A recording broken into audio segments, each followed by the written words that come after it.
Muy bien, quiero iniciar esta entrevista saludando a alguien que nos ha dado la posibilidad de poder conversar y conocer uno de los aspectos que todavía quedaban como al vacío de todo el informe que en conferencias de prensa se ha estado dando el órgano electoral plurinacional, también lo que ha dicho la empresa Neotec. Sobre todo este proceso electoral en Bolivia se dijo e informó desde diferentes ámbitos oficiales, como les dije, el órgano electoral plurinacional, de la empresa contratada, después de las denuncias de irregularidades puestas en evidencia y que se hicieron públicas en todo el país, organismos internacionales, medios de comunicación de todo el mundo. Hoy estamos en este momento vía Skype en contacto con el gerente de Ethical Hacking. Quiero saludar a Álvaro Andrade. Álvaro, qué gusto poder conversar contigo. Primero, agradecer la posibilidad que nos das de que el país entero pueda escuchar lo que la empresa Ethical Hacking ha podido evidenciar antes, durante y hasta la salida del cómputo oficial. Te saludo, hoy estamos ya en contacto contigo y bueno, recibe un afectuoso saludo desde La Paz. Igualmente, Jimena, un placer estar en tu programa, pues sí, muchas felicidades por el trabajo que has estado haciendo, ¿no? Bueno, quiero empezar primero diciendo que ustedes, como Ethical Hacking, ya presentaron esta tarde su informe al Tribunal Supremo Electoral. Tengo en mi mano lo que ustedes han entregado, el informe. Tengo también todo el sello y la recepción para que esta información, a partir de lo que ustedes entregan como un informe hasta el órgano electoral plurinacional, se vuelva información pública, Álvaro. Es correcto, Jimena, en realidad hemos entregado bastantes informes, ¿no? Tenemos muchos informes que nos están entregando durante todo el proceso y pues hoy entregamos un informe complementario que se nos solicitó a nivel de timeline, ¿no? Por favor, me gustaría saber cómo fueron contratados por el Tribunal Supremo Electoral. ¿Cómo es que logran el contacto con ustedes? ¿Ustedes ya tenían toda una historia en este tipo de trabajos? Por favor, quisiera que nos cuentes este tema de cómo empieza el contrato con la empresa Ethical Hacking. Ok, bien. Resulta que, bueno, la empresa ahorita, como dijiste, está en Centroamérica, trabajamos con varios gobiernos, banca, petroleras, telcos, por diferentes países, y pues resulta que el 19 de septiembre, a través de nuestro portal web del formulario de contacto, nos contactan del Tribunal Electoral para solicitar unos trabajos de pentesting, red team, ¿no?, que querían para el tema de las elecciones. La verdad no sé de dónde vino la solicitud. Nosotros estuvimos dando unas conferencias el año pasado y este año a nivel de TIC.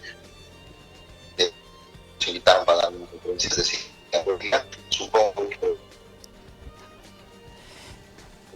a partir de ahí vieron las conferencias y nos invitaron. Supongo que habrá sido por ahí porque después no tenemos ningún vínculo para haber llegado al tribunal. Álvaro, te pido por favor que puedas habilitar el micrófono para que te podamos escuchar con mayor claridad. Te estamos siguiendo, estamos escuchando, has estado dándonos respuesta a cómo fueron contratados por el Tribunal Supremo Electoral. Y bueno, tú nos decías que fue un 19 de septiembre. El hecho los hayan contratado un mes antes, eso me llama la atención.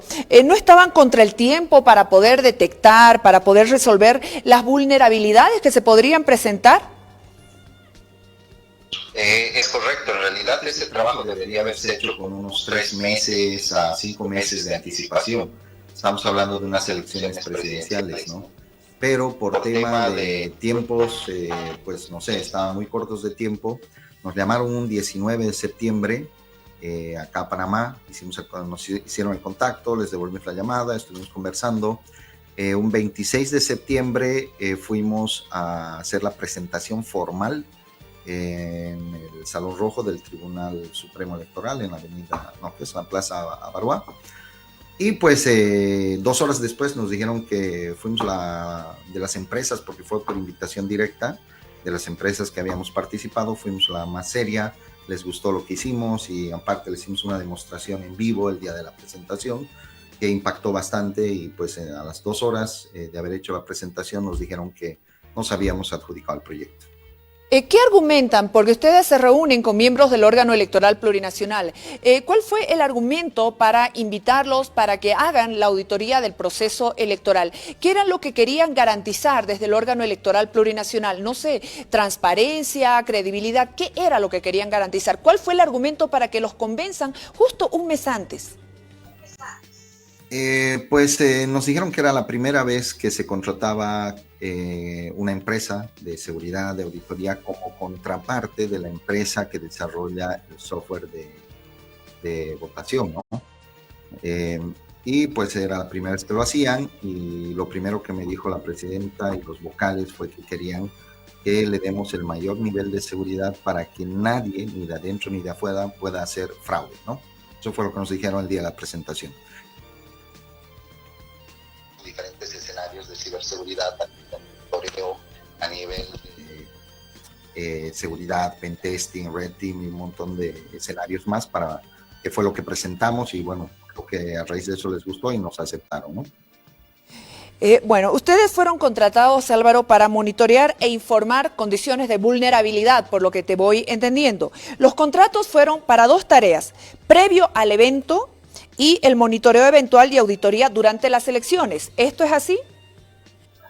Es correcto, sí. Una parte de nuestro servicio era pruebas de penetración de seguridad sobre el TREP y el sistema de cómputo, la infraestructura de red y todo lo que tenga que ver con todas las plataformas de infraestructura del sistema electoral, ¿no? Para las elecciones presidenciales.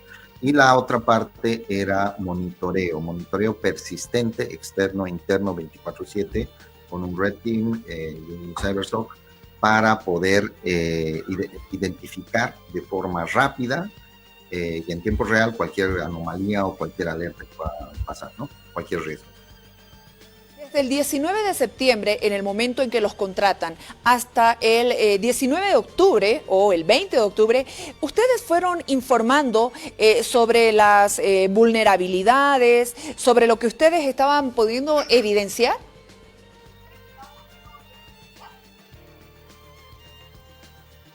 Perdón, en el audio se te cortó en la parte de vulnerabilidades. Quería saber si fueron informando de manera permanente las vulnerabilidades que estaban encontrando desde antes o previo al evento, por favor.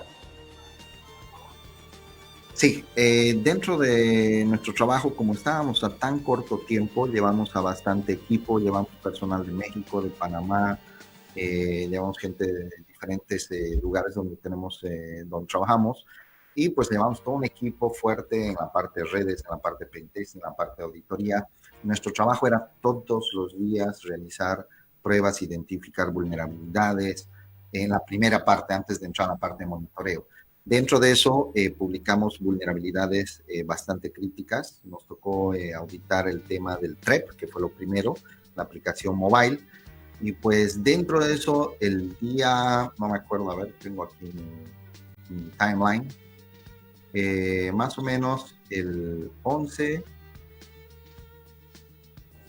El 11 de octubre. No sé si sigues ahí. Sí, te seguimos, estamos siguiéndote atentamente. Sí. Revisando acá el timeline, fue el 10 que empezamos a hacer la auditoría y el 11 presentamos nuestro primer reporte de vulnerabilidades. Dentro de esas vulnerabilidades en el TREP, habían bastantes, pero hablando solamente de las más críticas, una de esas es comunicaciones inseguras. Todas las comunicaciones se podían interceptar porque no utilizaban cifrado, y al poder interceptar podías leer todas las comunicaciones, lo que quiere decir que podías ver, alguien podría interceptar las comunicaciones, ver los votos que están pasando, cambiar los votos y dejarlos pasar, ¿no? O sea, había el tema de que podías ver todo en texto plano por falta de cifrado. Había otra vulnerabilidad que era obtención de credenciales. Se podían obtener a partir de los IDs, de los números de cédula que tú colocas. Hicimos un script para hacer un fuzzing y podías obtener los números de cédula y a partir de los números de cédula podías obtener las contraseñas que venían cifradas en MD5, un algoritmo que está deprecado hace más de 8 años, inseguro. Por lo tanto, pudimos romper casi todas las contraseñas y eso permitía a un atacante externo extraer por lo menos los 7,000 usuarios del web de forma remota, ¿no? Se podía acceder. Luego había otro que era más crítico, que era el envío masivo de actas. El sistema del TREP tiene un golpe 1 y golpe 2 que le llaman el golpe 3. El golpe 1 es el registro de las actas, donde llegan las actas y se registran de todas partes, ¿no? El golpe 2 es donde se verifican las actas, ¿no? Se hace una validación, se verifica, el sistema te envía el acta a 2 operadores en lugares diferentes, cada uno tiene que meter lo que ve en el acta y si coinciden, pues se computa y se genera el registro, ¿no? Bueno, se computa el acta. Y si uno se equivoca o hay una diferencia, eso va a auditoría, que es el cómputo 3, el golpe 3. En el golpe 3 físicamente piden el acta, la validan y recién se computa. Nosotros teníamos la opción de entrar a golpe 1 y registrar todas las actas remotamente desde cualquier parte del mundo, ¿no? Y eso podría alterar y cambiar una votación, podrían subirle o bajarle la tendencia a cualquiera de los participantes, ¿no?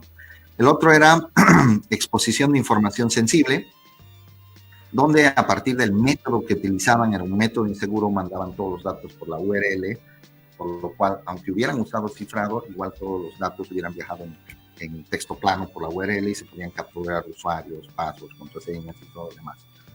Y por último, pues la aplicación no tenía protecciones básicas como anti-root, se podía instalar en un celular ruteado donde alguien podía acceder al celular, ver el usuario, ver la contraseña y ir escalando de privilegios. Eso era entre lo más crítico, digamos, que reportamos el primer día de vulnerabilidad, es el 11. Y a partir de ahí empezamos todos los días a reportar vulnerabilidades. Y la empresa Neotec las iba revisando, las iba parchando, las iba trabajando bastante fuerte para tratar de parchar todas las vulnerabilidades, pero no se llegó a cubrir todo, ¿no? Al 100%. Bueno, estamos viendo todo lo que tú nos dices sobre las vulnerabilidades encontradas, hablas de comunicaciones inseguras, que era posible interceptar y leer todas las comunicaciones del TREP. ¿Esa vulnerabilidad fue subsanada? ¿Fue arreglada? No. Digamos que del 90% de las vulnerabilidades que presentamos en el primer reporte, al día siguiente, del 100%, había como un 90%, un 85% que habían trabajado toda la noche para corregirlas. Y pues eso fue el primer día, ¿no? Ahí tienen, estoy compartiendo la pantalla, no sé si la ven. Pero de todo esto, ponte que de esas había como 6, 7 vulnerabilidades, no recuerdo exactamente, críticas, y como 5 se corrigieron, las otras todavía estaban en análisis, verificación, y pues seguimos con el trabajo, ¿no? El siguiente día presentamos nuevas vulnerabilidades y igual, el siguiente día más vulnerabilidades y las iban parchando, el siguiente día más vulnerabilidades las iban parchando, pero al final no se pudo parchar todo. Habían vulnerabilidades que eran, no por tema de tiempo, el equipo de Neotec de desarrollo no las podía haber solucionado, porque requerían 3 semanas, 8 semanas, un mes, no sé, y estábamos a una semana, a días de las elecciones, ¿no? Menos de una semana. Entonces íbamos reportando todas las cosas críticas para que lo más crítico se vaya protegiendo, ¿no? ¿Cuáles fueron las vulnerabilidades más graves? Y si quedaron algunas sin atender, ¿cuáles fueron esas?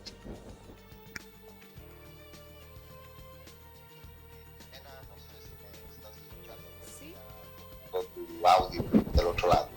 Bueno, pero te seguimos desde el audio que tengo internamente desde el set. Por favor, ya que estás hablando de todas las irregularidades y cómo has ido informando, ahí tenemos también la línea de tiempo previo a elecciones. ¿Cuáles fueron las vulnerabilidades? ¿Cuáles fueron las vulnerabilidades más graves y que, bueno, quedaron algunas sin atender? Estamos en este momento reconectando nuevamente la señal con Álvaro Andrade en este contacto con Panamá, desde donde es la base de Ethical Hacking.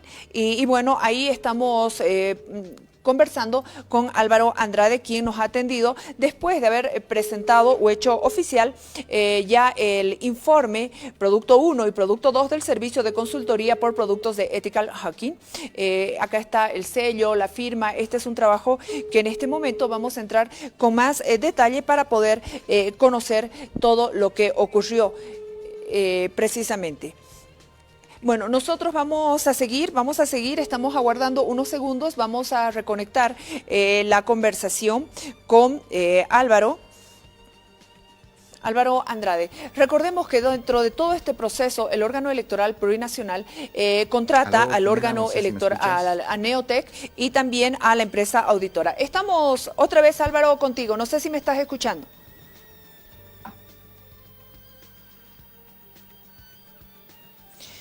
Bueno, precisamente, aló. Hola, adelante por favor, te seguimos escuchando, estamos reconectando para que tú me puedas escuchar, estamos viendo el cuadro.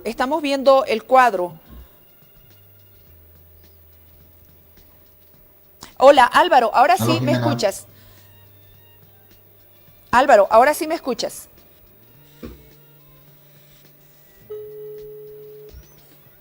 Sí, bueno, enseguida vamos a reconectar la comunicación con Álvaro Andrade desde Panamá, que es el gerente de Ethical Hacking. Álvaro, ¿estamos nuevamente? Sí, se cortó la comunicación. Muy bien, tú estabas hablando de las vulnerabilidades, nos has mostrado esta línea de tiempo previa a las elecciones, las observaciones. ¿Cuáles fueron las vulnerabilidades más graves que encontraron y si quedaron algunas sin poder atender? Pues sí, después de que mostramos las vulnerabilidades fuimos generando reportes, entregas de reportes, hasta que nos tocó hacer la parte del retesting. Neotec iba parchando todos los días, nosotros hacíamos retesting, iban parchando, hacíamos retesting y empezábamos a reportar todas las vulnerabilidades diariamente, ¿no?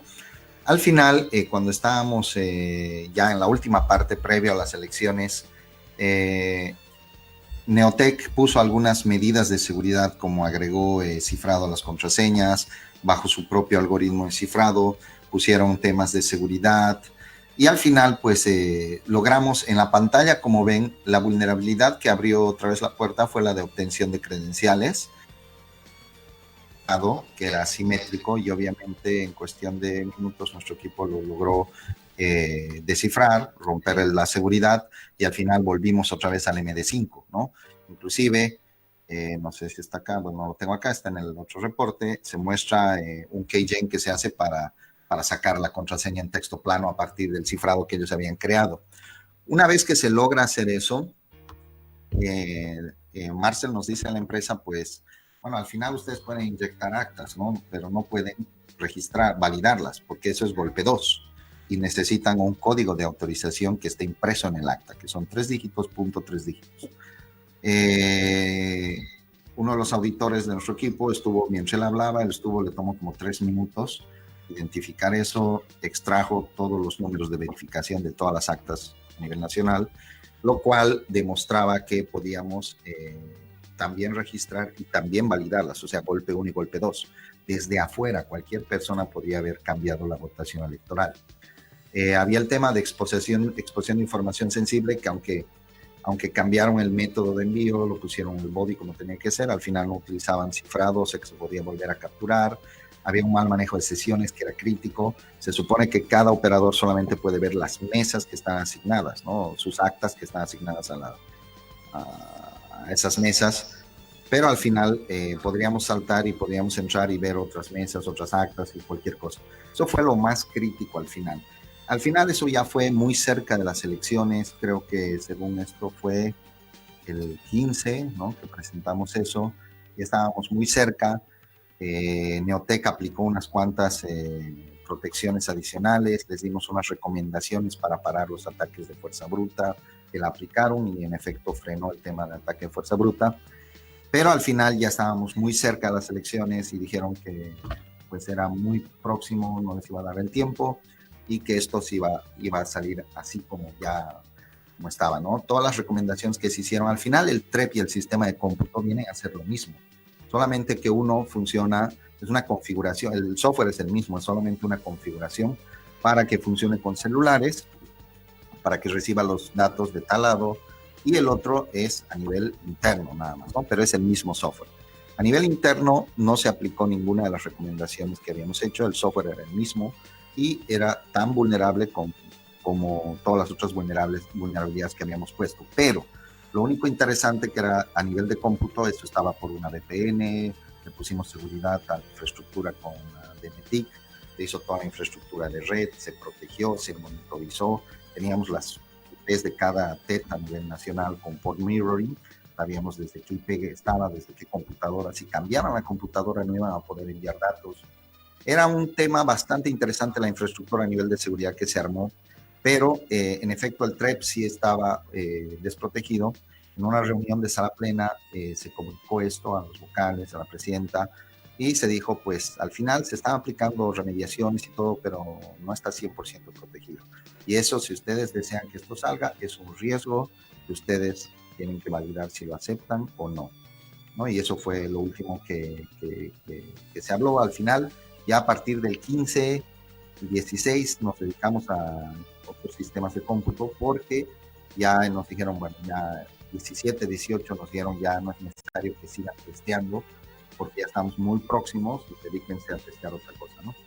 Ya lo dejamos tranquilo y continuamos con nosotros trabajando. Por favor, lo que ocurre a partir del 19 de octubre, el WASU. Por favor, coméntanos este software WASU. ¿En qué momento entra? ¿Por qué entra? Ok, bien. El tema del WASU es una herramienta open source que se utiliza a nivel mundial, lo utilizan gobiernos, lo utilizan empresas de seguridad. Es un sistema de monitoreo a nivel de IDS, sistema de protección de intrusos. Puede monitorear todos los logs de un sistema operativo, sin importar si sea Windows, Linux, Mac. Puede ver la integridad de los archivos. Si se cambia un mínimo dato en un archivo, lo reporta. Las conexiones, si alguien se conecta, las puede igual inmediatamente reportar. Y pues con todo esto, el agente WASU se convierte en una herramienta poderosa y manda todos esos datos a un servidor donde en ese servidor nosotros graficamos, creamos nuestros propios dashboards, nuestras gráficas, sistemas de alertas, sabemos cuando alguien se conecta, cuando alguien un comando, cuando alguien hace lo que sea en el servidor, ¿no? Al principio hubo un tema reacio fuerte de Neotec, no querían que instalemos, porque vieron ese software no se ha probado, no se ha testeado, estamos a pocos días de las elecciones y deberían, como os dijo, deberían de hacerse pruebas y todo lo demás. Y al final no quiso que se instale, empezamos a presentar nuestros reportes desde el 11, 12, 13, 14, ya al final el 14 eran tantas las vulnerabilidades que se identificaron que la misma sala plena indicó y dijo, por temas de seguridad se instala el agente. En eso Neotec indicó que era un riesgo, que se liberaba de cualquier responsabilidad si algo fallaba, y lo que decidimos pues fue hacer una prueba en un laboratorio. Se clonaron 2 de los servidores del sistema y hicimos sobre los 2 servidores, todos los días se hacían pruebas de actas, de recepción de actas, hasta una prueba del 100%. No hubo ni siquiera el 1% de la memoria se afectó a los servidores, todo funcionó normal durante esas pruebas. Por lo tanto, por decisión de sala plena también, se ordenó que se ejecuten o que se instalen estos agentes tanto en la red de la DNTIC como en la nube de Amazon, que era donde trabajaba en realidad todo el proyecto, todo lo administraban, ¿no? A raíz de eso fue que de tantas vulnerabilidades que encontramos y los riesgos y todo lo que íbamos identificando, pues por temas de seguridad el tribunal dijo, debemos estar protegidos. Aparte, no sabemos qué es lo que pasa en la nube de Amazon. Si no se hubiera instalado esto, nunca hubiéramos descubierto todas las cosas que se han descubierto. No sabíamos qué pasaba en la nube de Amazon. Viendo que es una elección presidencial y eso debería estar en los servidores del gobierno, por alguna razón o por el contrato que tenían, todo lo administraba en su nube de Amazon.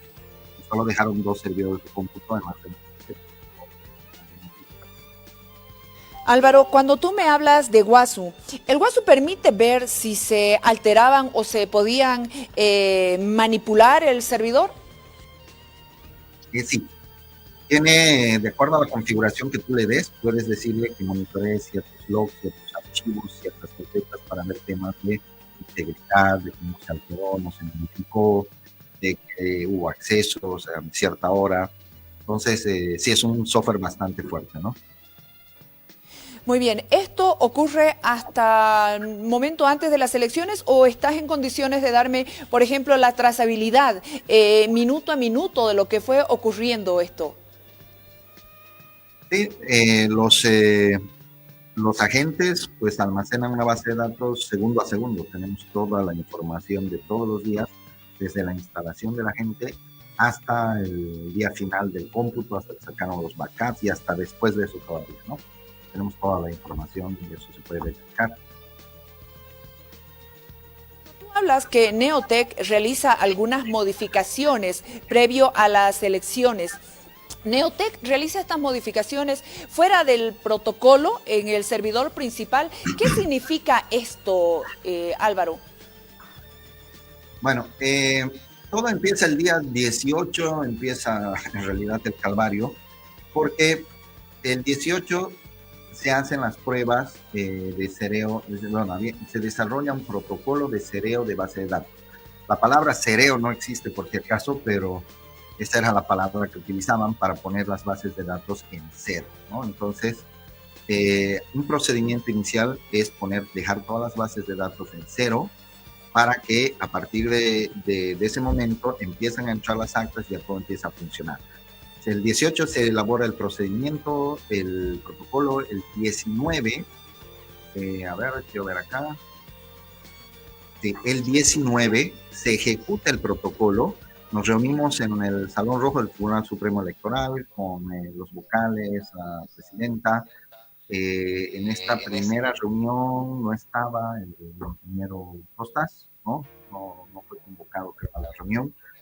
Y bueno, y se invitó al director de la DNT, la comisión evaluadora, estaba del órgano electoral, y se invitó a los observadores de la OEA, que eran dos observadores técnicos, eran informáticos, al menos hasta donde eran técnicos, se entendía todo bien, y se les pasó el protocolo, vimos el protocolo para que vean, era un protocolo que habíamos desarrollado previamente y lo habíamos practicado con Neotec son líneas de código donde íbamos ejecutando línea por línea, él iba ejecutando en vivo todas las líneas, era para validar que no existan más usuarios de los permitidos para los sistemas de TREP, que solamente las conexiones sean por certificado, por password, que las bases de datos estén cero, que no hayan usuarios adicionales en las bases de datos. Era un protocolo de script, era un script que ejecutaba varios comandos y al final pues certificaba que no había nada raro en el servidor fuera, no había clones, no había tareas que vayan a ejecutarse más adelante, que cambien datos, votos o alguna cosa. Fue un protocolo bastante largo, pues estuvimos casi 3 horas en esto, ¿no? Con toda la sala plena, y al final, a raíz de todas las vulnerabilidades que se encontraron antes, previamente, pues pidieron, para tener más tranquilidad de personal, querían que auditemos el código fuente y una hardening de la infraestructura. Entonces, nos dimos el trabajo de hacer la auditoría de código estático, inclusive le pedimos ayuda a Marcel, Neotec, para que nos diga, identificar rápidamente la función donde ingresaban los datos, donde las actas ingresan, los valores y todo lo demás. Se hizo un análisis bastante fuerte para ver que no haya manipulación de datos, porque había el tema, la sensibilidad de la gente de que el sistema era fraudulento, de que entraba uno y salía tres, inclusive vimos un video por ahí que hablaba de eso, pero al final vimos que el software pues era bastante funcional, fue desarrollado funcionalmente, funcionaba como tenía que funcionar, pero jamás le dieron la importancia que tenía seguridad. Era un software muy funcional, funcionaba como tenía que ser, pero era cero seguridad. Al final hicimos todo el protocolo de cereo de base de datos, 3 horas, se generó, se compiló, mostramos las fuentes, mostramos los códigos fuentes, se analizó todas las entradas, salidas, y pues certificamos que ese código era funcional, seguro y no tenía problema, no seguro, no era funcional, no tenía código malicioso, backups, puertas traseras, y se compila delante de todo el mundo, se compila el código, se ejecuta, se crea el archivo compilado, un WAR, ¿no?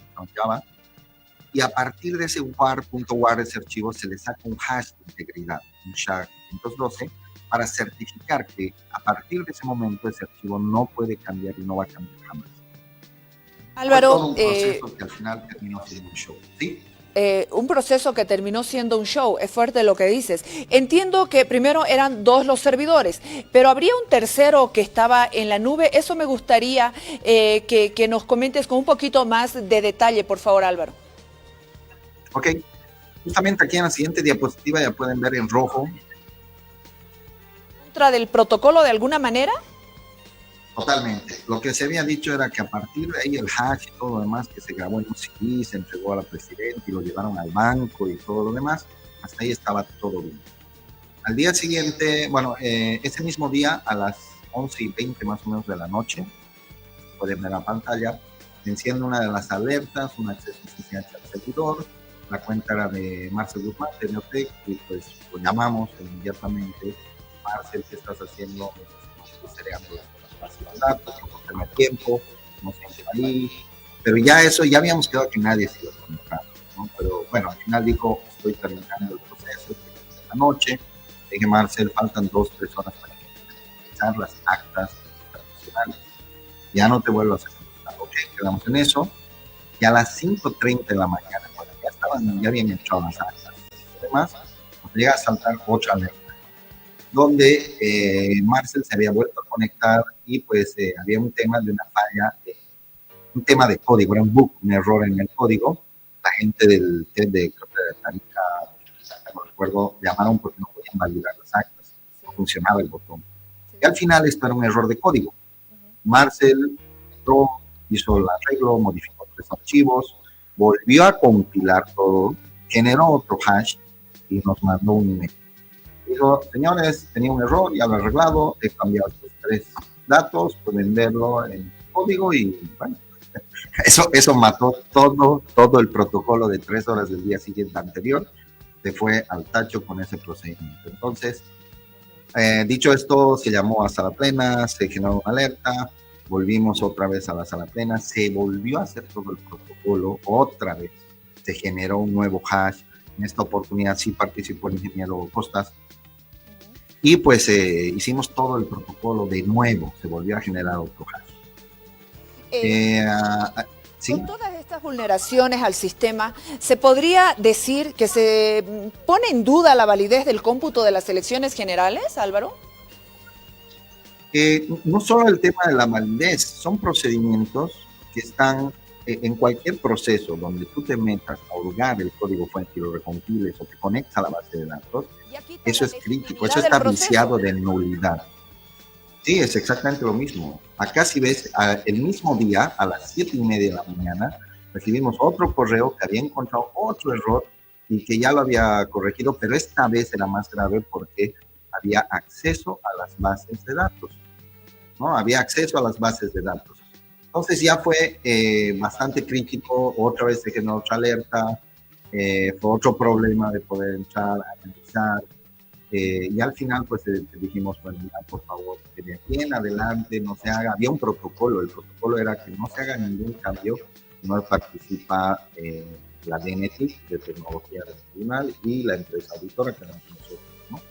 Muy bien, vulneraciones día, sí, al sistema pone en duda validez del cómputo de las elecciones generales, lo está diciendo el gerente de la empresa auditora Ethical Hacking.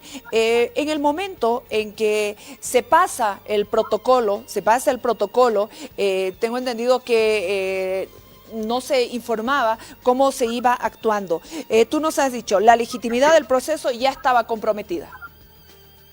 Correcto. Hay un tema de la integridad, ¿no? El tema de conectarse y hacer cambios, pues eso es bastante crítico y dentro del proceso electoral. O sea, dentro del proceso electoral, cuando se dijo que ya nada se iba a tocar, todo se iba a cambiar cada rato, ¿no? ¿Por qué se cortó el TREP? Vamos por favor a, bueno, nos has estado informando desde el momento en que empiezan a llegar las actas, las mesas del exterior. ¿Por qué se cortó el TREP? Quisiera yo saber la verdadera historia. ¿En qué momento? ¿Qué querían los vocales? Ver o sea, ¿qué hay detrás de todo esto? Porque tanto Marcel Guzmán de Rojas como los miembros del órgano electoral plurinacional, la señora María Eugenia Choque, mencionan tu presencia. Ese día tú estabas en Bolivia, tú estabas acá. ¿Qué fue? ¿Por qué se cortó el TREP? Ok, bien. Yo la verdad he estado escuchando las declaraciones y no sé por qué, no sé si por falta de conocimiento o por qué será, no han dicho completa la noticia como era, pero sí yo te puedo contar, estuve participando y en realidad nosotros fuimos los que disparamos la alerta ese día. Eran más o menos las 6:30, 6:30, casi 7 de la noche, 6:49, y empezamos el sistema empieza a disparar una alerta y empezamos a recibir una cantidad de solicitudes, pero excesivamente grande, ¿no? Y como teníamos todo monitoreado, teníamos las IPs, inclusive Neotec nos hizo una entrega de unas IPs que están en el informe. Estas son las IPs del sistema, esto es lo autorizado y todo lo demás. Entonces, a partir de ahí se monitoreaba, sabíamos qué IP venía, de dónde era, cuál era el servidor, y cualquier IP que no estaba en nuestro whitelist aparecía y empezaba a enviar datos, pues inmediatamente nosotros disparábamos las alertas, ¿no?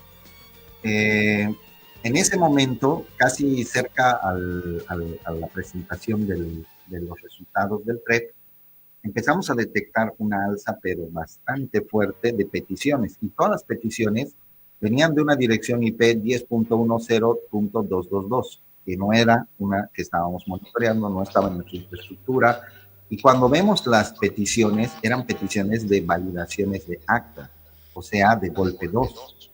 Y eran miles de peticiones, eran más de 30,000 peticiones cada 30 segundos. Nos genera una alerta, empezamos a preguntar, la DNT no sabía nada, no era su IP, llamamos a Neotec, llamamos a Marcel 2 veces, nos contestó, pasamos emails, preguntamos a medio mundo y nadie sabía nada. En ese momento lanzamos la alerta y dijimos, hay una dirección IP que está generando tráfico de validación de actas hacia el servidor del TREP y todo lo demás.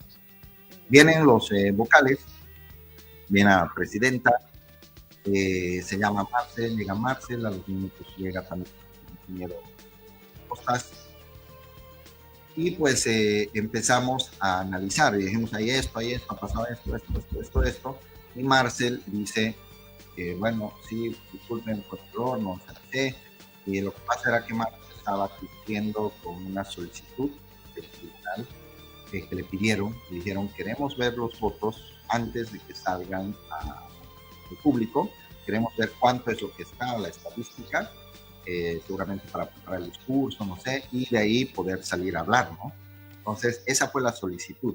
O sea, querían Marcel, ver los resultados antes de que se publiquen. Esa fue la solicitud de los miembros del Tribunal Supremo Electoral a Neotec. Sí, correcto, eso es correcto.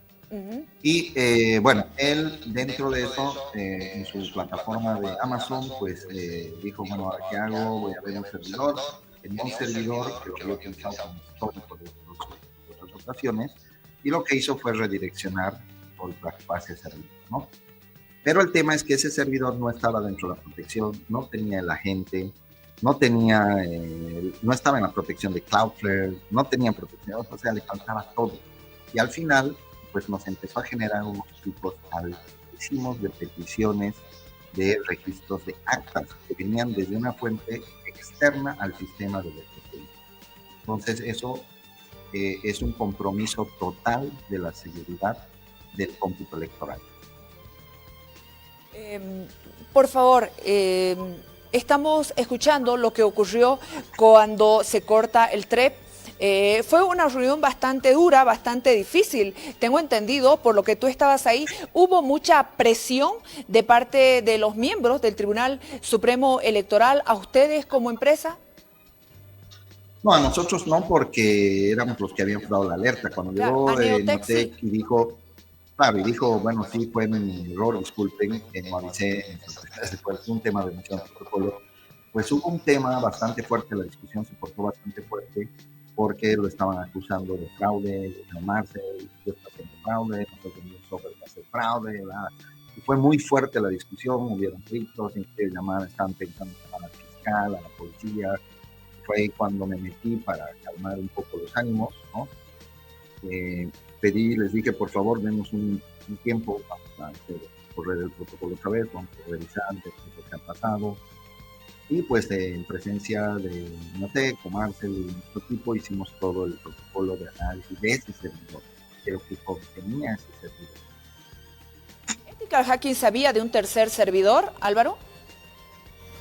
No estaba en la lista de nuestros servidores monitoreados, no tenía la gente, estaba totalmente fuera de toda la infraestructura que estábamos monitoreando y no era un IP autorizado para enviar datos.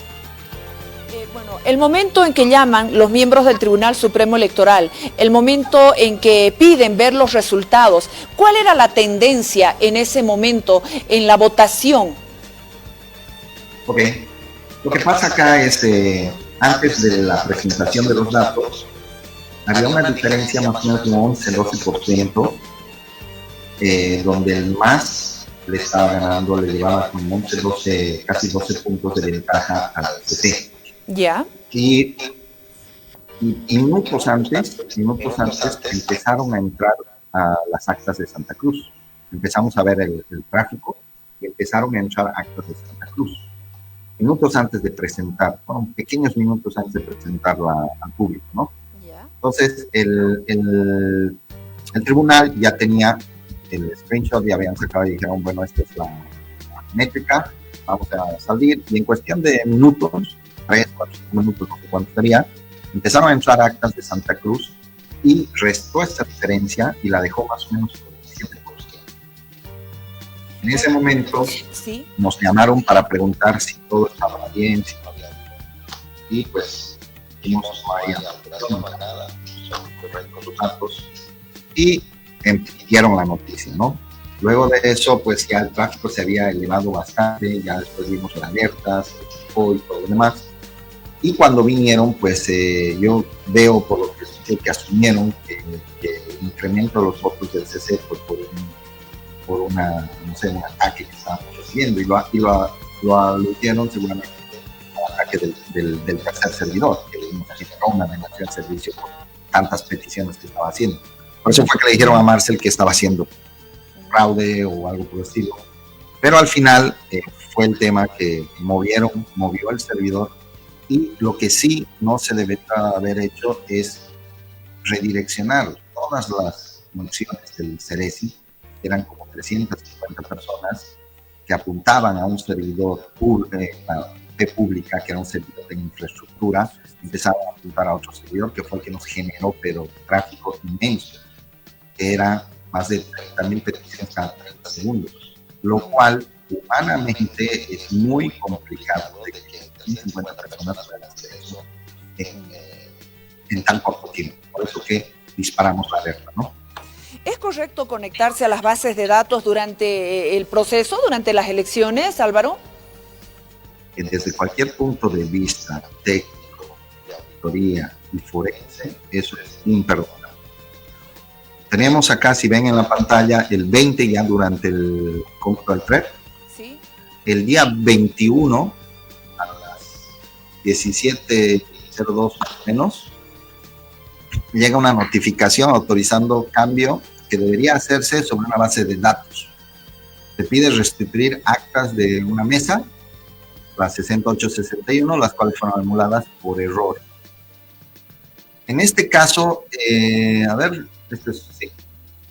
La solicitud llega del director creo que es de Tarija, de Tarija, que dice, disculpen por un pequeño error que tuve una omisión, solicito por favor se desanule esta acta.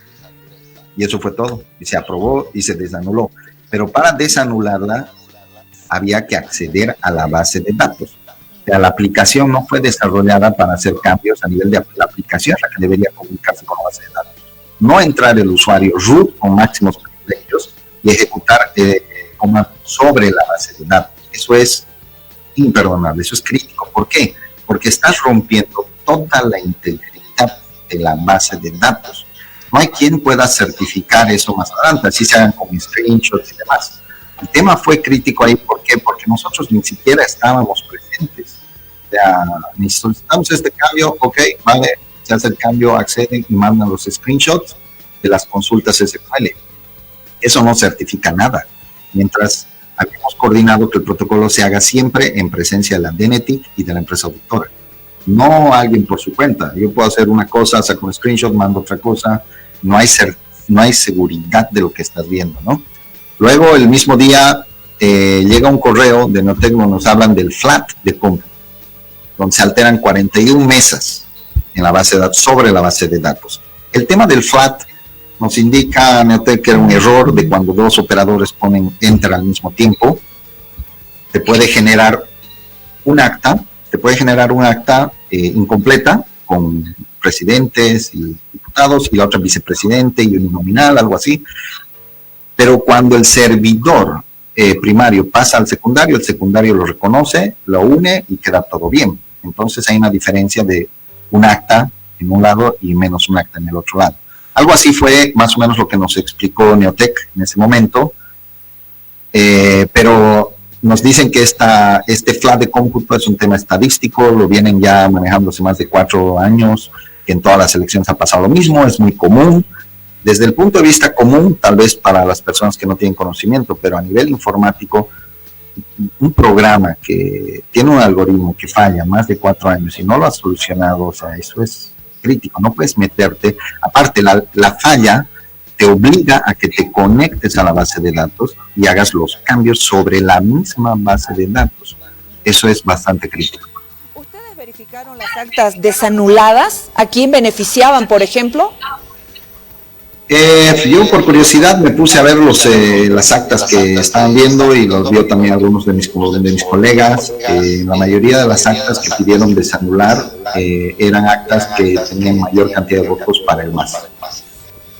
¿Por qué Neotec estaba ingresando al servidor? Supuestamente porque uno, por tareas de monitoreo de los logs, que para eso estábamos nosotros, no necesitaban hacer eso.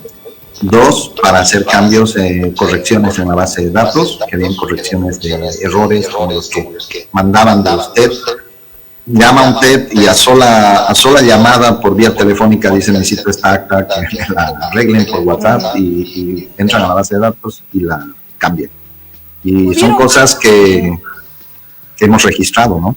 ¿Pudieron ver a quién beneficiaban actas que denunciaron que no apareció en el cómputo? Por ejemplo, habrían actas del 72341 hasta el 72385. ¿Pudieron ver a quién beneficiaba estas actas que denunciaron que no apareció en el cómputo?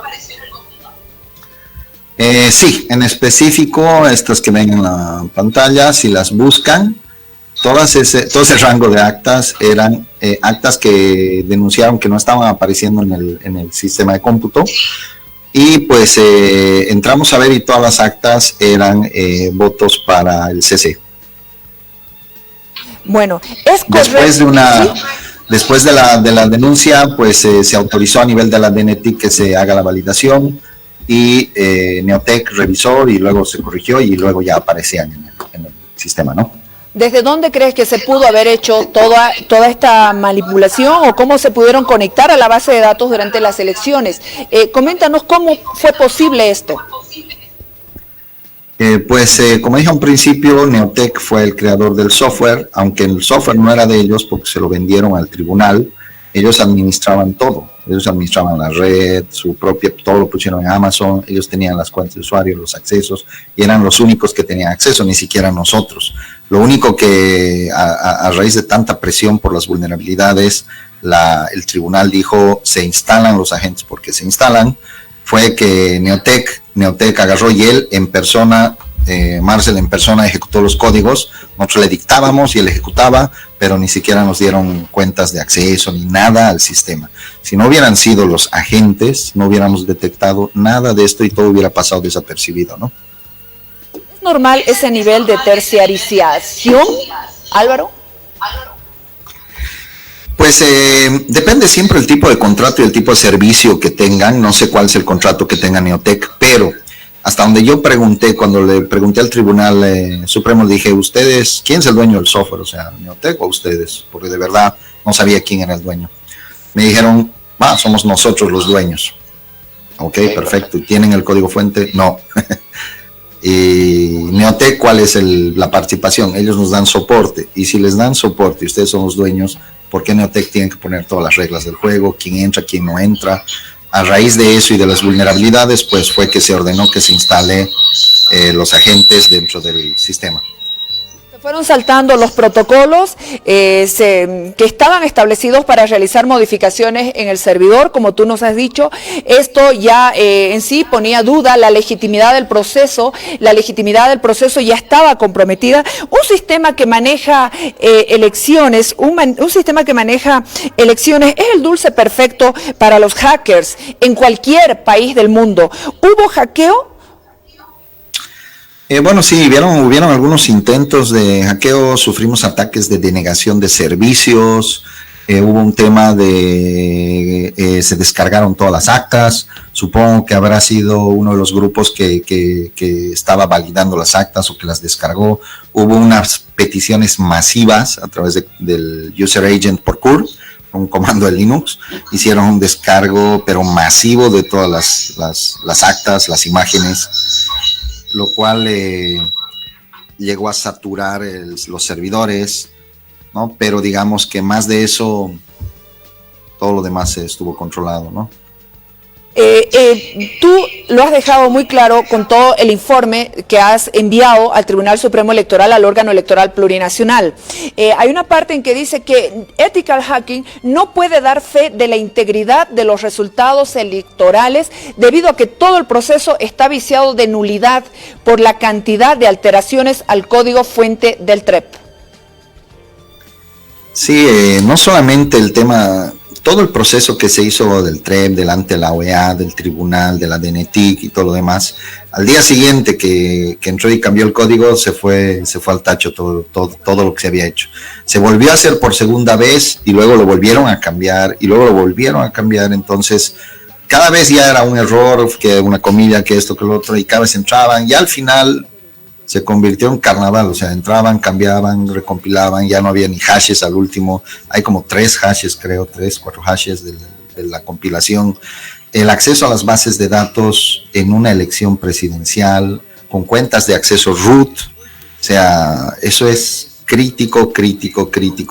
Yo creo que ninguna empresa auditora puede dar fe de la información. El pico que sufrimos durante el tema del TREP, por lo cual después se cortó el TREP, ¿no? Fue más de 30,000 peticiones cada 30 segundos y eran de validaciones de actas, que eso es un tráfico tremendo. 350 personas es muy difícil que lleguen a hacer eso, pero aún así el problema no sería eso, el problema es que venían de un servidor no autorizado, no monitoreado, que en plena elección se cambia y sale de otro lado y empieza a validar actas. Entonces, no puedes dar fe de eso porque no lo tienes monitoreado, aunque quisiéramos. Si no está en nuestro sistema de monitoreo, no podemos dar fe de eso. No sabemos qué datos habrán ingresado o no, si está viniendo de otro lado, ¿no? Por favor, hablas de la cantidad de accesos, modificaciones manuales con el máximo de privilegios a las bases de datos en producción durante el proceso electoral, las inconsistencias del software que fueron surgiendo en el TREP y sistema de cómputo. Correcto, el tema de las inconsistencias fue bastantes inconsistencias, ¿no? Donde llegaban y decían, no se ven las actas. Entraba a Neotec, ahora sí, ya se ven, dice, ¿no? Luego decían, no se ven estos formularios. Bueno, entraba, ahora sí ya se ven. Entonces, había mucha inconsistencia. La misma OEP estaba haciendo, tenía su departamento de base de datos que estaban revisando, haciendo su trabajo, y encontraban un montón de inconsistencias. Habían temas que la gente de otros TED iba denunciando, diciendo hay este problema, o de otras ciudades, y se iban revisando y se iban corrigiendo, todo sobre la marcha, ¿no? Ethical Hacking asegura que todo el proceso electoral en Bolivia está viciado de nulidad. Está viciado en nulidad por todo el tema, y eso no es porque nosotros lo digamos. A nosotros, eso lo puede decir cualquier empresa que revise inclusive la OEA, que ha estado haciendo su auditoría. Trajeron a un forense muy bueno y que estaba revisando, haciendo, no he visto todavía el informe de la OEA, pero estoy más que seguro que han encontrado cosas que coinciden con lo que nosotros estamos mostrando, y ninguna empresa auditora que puedan traer va a decir o va a poner las manos al fuego cuando se han accedido datos, se han accedido a la base de datos. Obviamente ahorita entregas un backup de la base de datos, la gente va a buscar en ese backup. Previamente al backup se ha hecho sincronizaciones, se ha hecho esto, lo otro, y al final se entrega un backup, donde inclusive en los backups ni siquiera cuadra los datos del cómputo con el del TREP, ¿no? Por tanto cambio que se ha hecho. Entonces es por eso mismo que, perdón, es por eso mismo que nosotros, ninguna otra empresa creo que vayan a certificar la integridad de esos datos, ¿no? ¿Revelaron todos estos problemas al órgano electoral plurinacional, Álvaro? Durante todo el proceso estuvimos reportando. Es más, a raíz de eso, yo creo que tuvimos una buena comunicación con los vocales, con la presidenta. Desde el primer día que estuvimos empezamos a reportar, y nuestro trabajo era eso, era reportar todo lo que se encuentre, registrar todo lo que pase. Entonces, a raíz de todas las vulnerabilidades, gracias a Dios se fueron parchando antes de las elecciones, porque si no hubiera sido terrible. Cualquier persona con conocimientos medios de informática o de seguridad podía haber cambiado las elecciones, ¿no? Desde afuera. El órgano electoral plurinacional no hizo público todo lo que tú nos estás comentando como empresa auditora. No creo y no sé cuál será el procedimiento dentro del órgano electoral o del tribunal, cómo serán sus formas de publicar. Entiendo que una vez que entra a ventanilla pública, bueno, eso lo sé porque ellos nos lo dijeron. Una vez que entra a ventanilla pública o se registra por el tribunal, pues el documento se convierte en documento público y cualquier persona puede ir y solicitar los documentos. Ahí están, tenemos más de 8 o 10 reportes técnicos, donde está la parte de vulnerabilidades a nivel del TREP, a nivel del sistema de cómputo, a nivel de redes, a nivel de tecnologías, dispositivos capa 3, a nivel de aplicaciones, a nivel de mobile. O sea, hemos presentado un montón de reportes. Las elecciones en Bolivia, las elecciones generales, detectan vulneraciones en el proceso, y estas vulneraciones al sistema, por todo lo que nos está comentando, el responsable de la empresa auditora Ethical Hacking pone en duda la validez del cómputo de las elecciones generales. ¿Pudiste conversar con alguien de la Organización de Estados Americanos, de la OEA, para explicarle todos estos detalles? Porque están auditando las elecciones en Bolivia y van a tener un dictamen dentro de poco. Bueno, como dijimos a un principio, nosotros estamos a disposición tanto del tribunal, de la OEA, del órgano, para responder a cualquier consulta que tengan.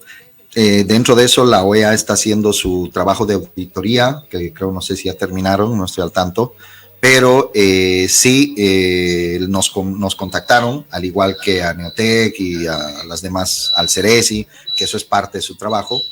Nos contactaron pues para hacernos algunas consultas sobre estos temas de seguridad y lo que habíamos hecho dentro del trabajo, ¿no? Bueno, Álvaro, te agradezco mucho por habernos permitido conversar contigo. Tengo entendido que es el primer medio de comunicación con quien estás revelando todo lo que en este momento podría ser fundamental para este proceso electoral. Bueno, gracias. Ethical Hacking asegura que el proceso electoral en Bolivia está viciado de nulidad. Con eso me quedo dentro de las recomendaciones que ustedes hacen en el reporte que entregan al Tribunal Supremo Electoral. Perfecto, Jimena, y te agradezco por el tiempo de poder hablar y pues poder decirle al pueblo de Bolivia qué fue lo que pasó en realidad, ¿no? Porque todo el mundo tenía muchas interrogantes y la idea es poder salir de la duda que todo el mundo tiene. Algunas personas hablan por especulación, otras por las dudas. Entonces lo mejor es siempre decir la verdad y salir de todos los tipos de especulaciones que puedan haber, ¿no? Además, el país yo creo que necesitaba saber la verdad. Estamos muy conflictuados a nivel de bolivianos y creo que esto debería ayudarnos a a generar un poco de paz a nivel nacional, ¿no? Bueno, Álvaro es el gerente de la empresa Ethical Hacking con sede en Panamá. Él es boliviano y tus últimas palabras, por favor, dinos algo más, porque ya ha corrido sangre, hay enfrentamientos, estamos en una situación muy difícil donde esta información legal, válida, documentada, puede ayudar a buscar una salida. Pues sí, desde el punto de vista legal, tal vez los abogados puedan dar el mejor soporte. Yo creo que el Tribunal Supremo Electoral nos contrató por algo, nos lo dijeron, fuimos la empresa más seria, hicimos una buena demostración de las capacidades, de nuestras tecnologías, conocimientos, y a raíz de eso, pues nos contrataron, pusieron su fe en nosotros, y nosotros tratamos de responder con el mejor trabajo posible para poder llevar esto a un buen recaudo. Nosotros también estamos interesados en que las elecciones se lleven con la total transparencia, y como bolivianos estando fuera, siempre queremos lo mejor para nuestro país, ¿no? Entonces, a raíz de que somos la empresa auditora, hemos enviado ya nuestros informes finales, conclusivos. Esperamos que tomen en cuenta, que el gobierno pueda tomar en cuenta lo que dicen nuestras conclusiones. Tenemos como 11 conclusiones, que las tomen en cuenta y que pues demos un poco de paz al país, que es lo que falta, ¿no? Una última cosa, al estar el proceso electoral en Bolivia viciado de nulidad, ¿hubo fraude?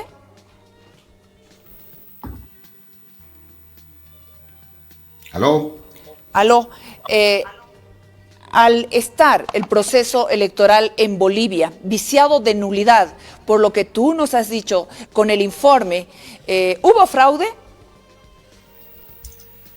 Desde el punto de vista de auditoría, tú sabes que es un poco complicado para nosotros decir si hubo o no hubo fraude. Lo que sí te puedo decir es que no se llevaron adelante los procedimientos adecuados, se violó la integridad de la base de datos, la integridad del software de las elecciones, los procedimientos, inconsistencias, más allá de todo lo que haya podido pasar a nivel de cambios de actas y todo lo demás que han estado reportando estos días. Nuestra función como empresa de seguridad y auditores es decir todo lo que se encontró, y muchas de las cosas que hemos encontrado sustentan que se equivocaron en muchos procedimientos, los cuales están viciando en nulidad este proceso electoral.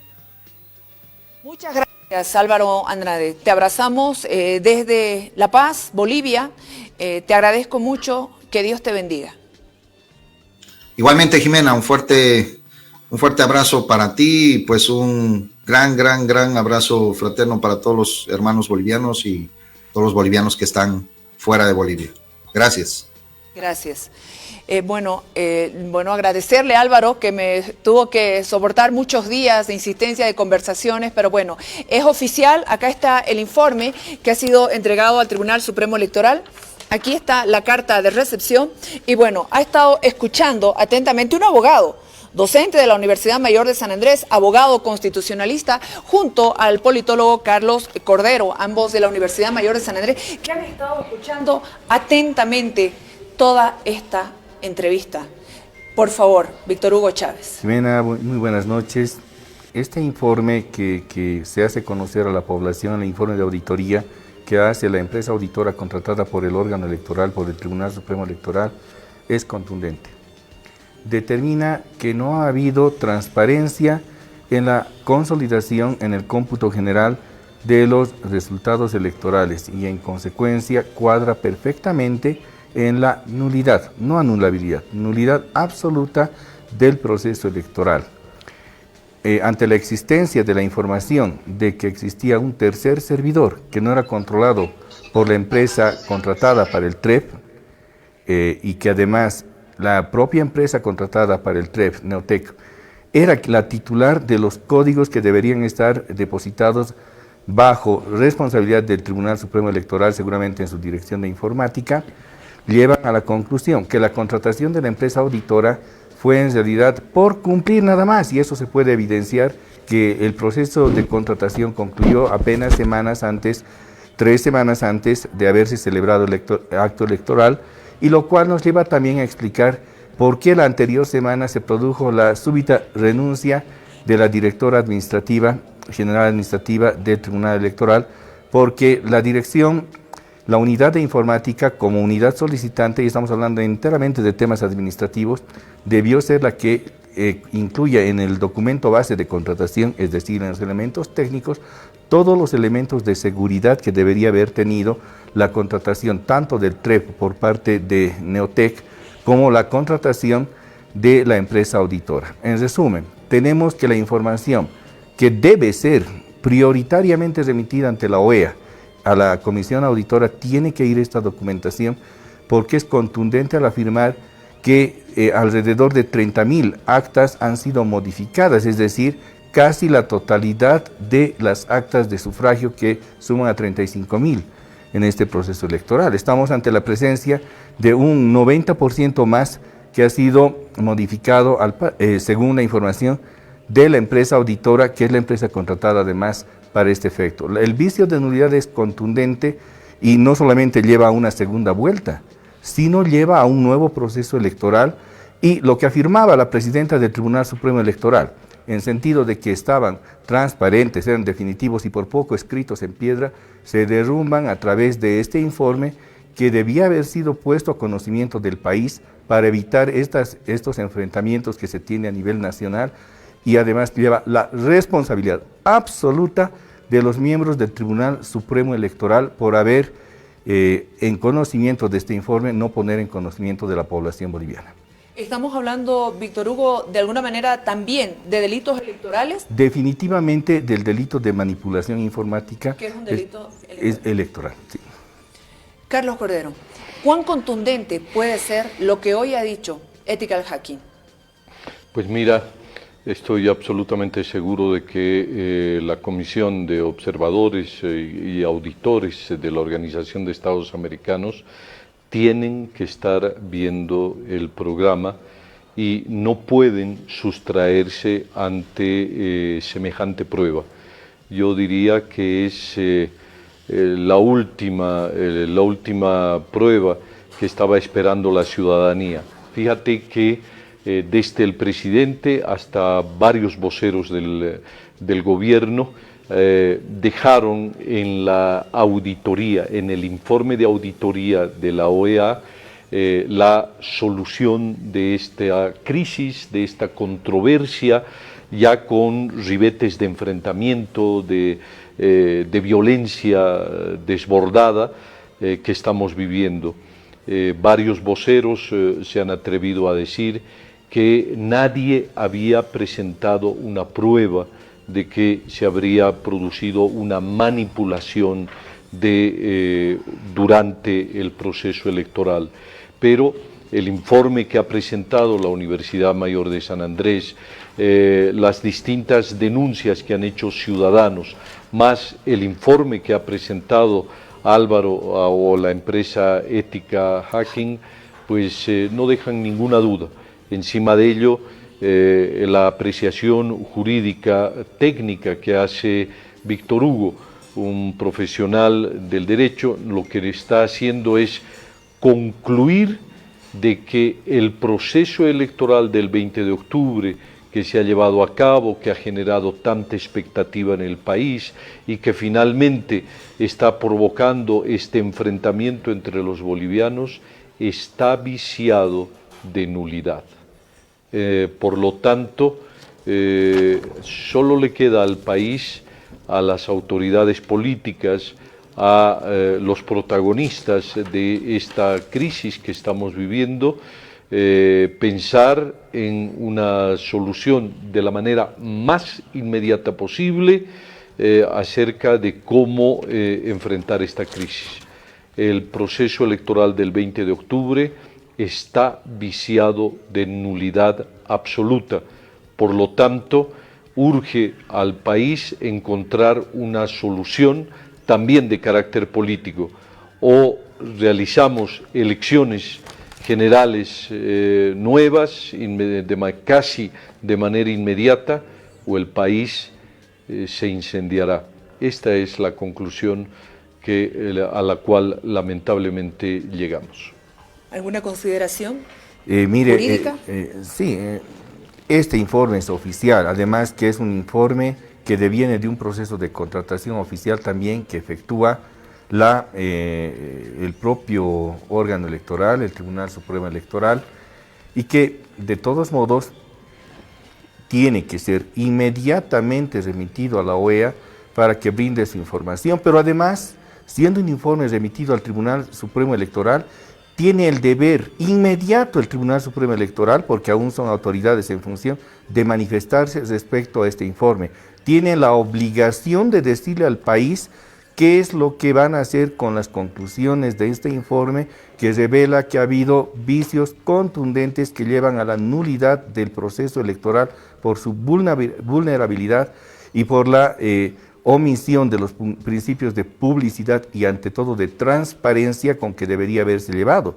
Independientemente de ello, al haber manipulado el sistema electoral, la empresa Neotec seguramente debe tener un representante legal que junto con su equipo técnico tiene la obligación también de comparecer ante la justicia boliviana por este hecho que ha llevado a ensangrentar al pueblo boliviano y a constantes enfrentamientos que se los vive en esta misma noche.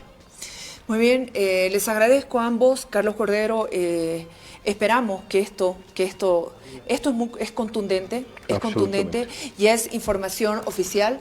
Hemos estado esperando entregarlo en el Tribunal Supremo Electoral. ¿Víctor Algo Hugo? más, sí, y que esto no puede aplicar al principio de preclusión. Por si acaso se les puede ocurrir a alguien que aplicó al principio de preclusión, esto no es un concepto de anulabilidad del principio de preclusión. Anulabilidad es subsanable. Esto es en el fondo y es de nulidad, no de anulabilidad, por tanto no aplica el principio de preclusión. Carlos. Pues creo que las cartas están sobre la mesa. Se ha demostrado fehacientemente que ha habido una actitud dolosa que ha empañado la voluntad popular, porque la manipulación de los resultados electorales ha llevado a la conformación de unas mayorías políticas absolutamente ilegítimas, y además de eso ha provocado esta serie de enfrentamientos y movilizaciones ciudadanas. La responsabilidad penal, política e histórica está en manos del presidente Evo Morales y de Álvaro García Linera. La solución a esta crisis está de manera inmediata. Reconocer que se ha producido una manipulación y que las elecciones del 20 de octubre están viciadas de nulidad. Por lo tanto, el país lo que está esperando es un pronunciamiento político que nos diga cuándo serán las próximas elecciones y que serán de manera transparente y con un nuevo órgano electoral. Muchísimas gracias a ambos por acompañarnos. Hemos estado con esta entrevista a través de redes sociales, hemos estado en los sistemas de cable, en las cooperativas telefónicas de los 9 departamentos, en el sistema Tigo, que también nos han estado siguiendo, nuestra página en Facebook también. De todas maneras, quiero decirles que vamos a presentar este documento, lo vamos a pasar en nuestra página, porque este documento ya es público, ¿no, Víctor Hugo? Ya es público, ya ha sido recepcionado en el Tribunal Supremo Electoral y tenemos todas las garantías para poder hacerlo público. Toda documentación en Bolivia por mandato del 234 de la Constitución es pública, excepto los asuntos de defensa y seguridad nacional. Le agradezco. Lo mismo quiero aportar, que tú tienes el informe que ha presentado la universidad y sería muy bueno que tú cuelgues en tu página ese informe completo que está ya digitalizado, para que cualquier ciudadano que ha podido ver el programa tenga en sus manos la prueba de todo este sistemático delito que ha vulnerado la voluntad popular y que nos ha llevado a la actual situación de crisis y de enfrentamiento entre bolivianos. Muchísimas gracias desde donde estamos. Si podemos contribuir con más trabajos que puedan frenar la cantidad de sangre que se ha ido derramando, estamos acá. Muchísimas gracias, Carlos, y gracias también, Víctor Hugo, también a todo el equipo de Jaque Mate que nos ha permitido hacer todo este trabajo, y a la gente de Ethical Hacking. Gracias por venir. Gracias, Jimena. Muchas gracias y muy buenas noches. Muy buenas noches. Gracias a ustedes por habernos acompañado. Por favor, hay una invitación en este momento que vamos a compartir con ustedes para mañana.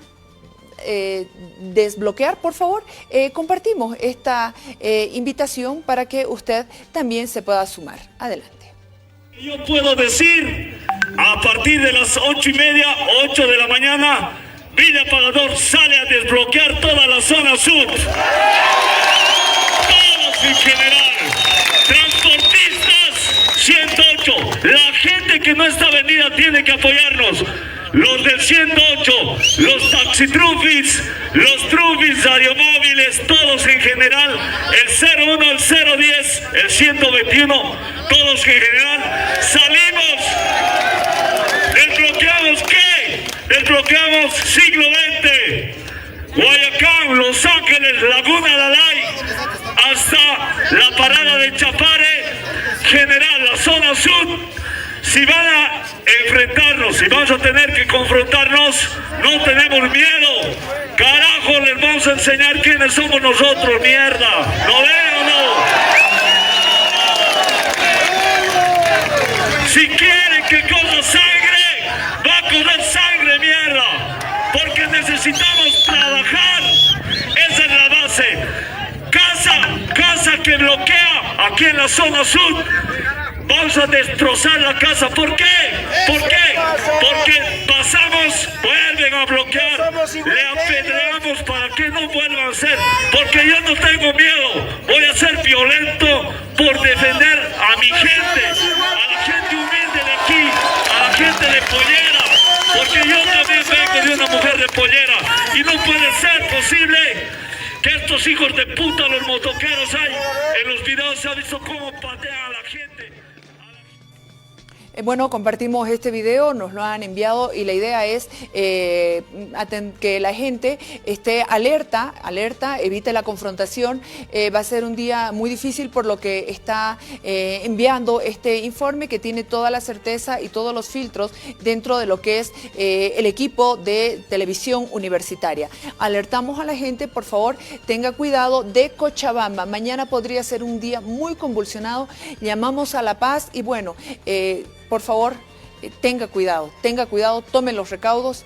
Como hoy pasó, es mejor que guardemos la distancia y evitemos el enfrentamiento. Gracias por habernos acompañado. Ha sido un placer estar con ustedes. Buenas noches, viva Bolivia, Dios bendiga Bolivia. Ya no quería nada